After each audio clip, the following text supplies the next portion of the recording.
आप सभी को मेरा नमस्कार। आज मैं आपको सुनाऊंगी जिउतिया व्रत की कहानी। बहुत पुरानी बात है। एक नगर में एक राजा रहते थे। वह राजा बहुत ही धर्मात्मा थे। दान पुण्य करते थे। अपने प्रजा का ख्याल रखते थे। पर उनका कोई पुत्र नहीं था। इस कारण वह चिंतित रहते थे। कुछ समय बाद वह दूसरी शादी की। उस छोटी रानी से भी पुत्र की प्राप्ति नहीं हुई। एक दिन दरबार में एक साधु बाबा आए। उन्होंने उनसे उनका उदासी का कारण पूछा। तब राजा ने बताया, मेरे मरने के बाद इस राज्य का उत्तराधिकारी कौन होगा, इसी का चिंता है। मेरे तो दोनों पत्नियों से कोई संतान उत्पन्न नहीं हुई। तब साधु बाबा ने कहा, अगर आप अपने रानियों से जिउतिया का व्रत करवाएंगे तो जीवित भगवान प्रसन्न होकर आपके दोनों रानियों को पुत्र अवश्य देंगे।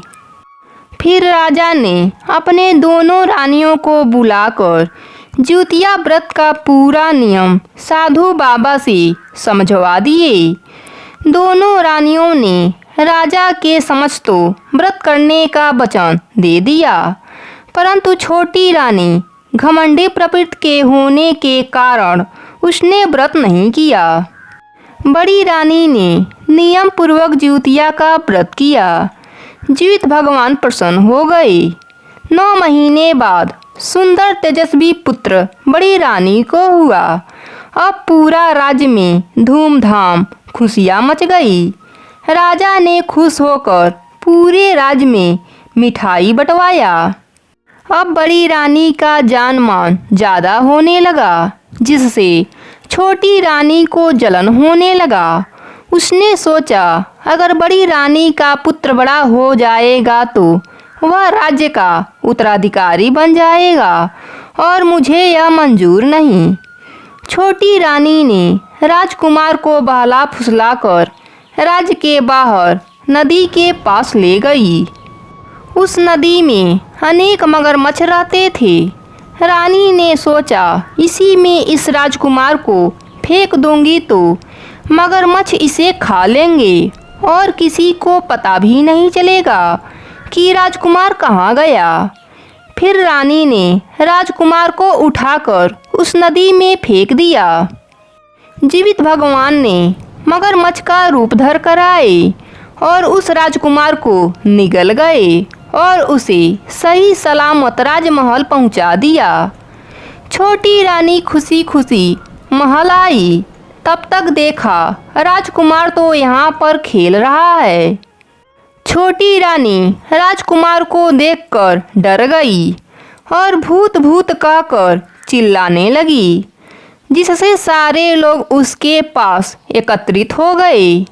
राजा ने पूछा, क्या हुआ छोटी रानी? छोटी रानी ने कहा, राजकुमार का भूत।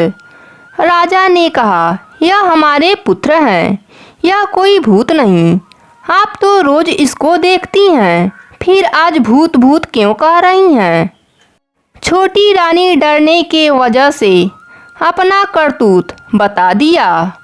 राजा ने सुना कि छोटी रानी मेरे राजकुमार को मारने के लिए नदी पर ले गई थी। राजा बहुत क्रोधित हो गए। छोटी रानी को राजमहल से निकल जाने का आदेश दे दिया। छोटी रानी बड़ी रानी के पैरों में गिरकर माफ़ी मांगने लगी। बड़ी रानी ने कहा, यह सब चमत्कार जिउतिया व्रत से हुआ है। जीवित भगवान ने हमारे पुत्र को सही सलामत हमारे पास भेज दिया है।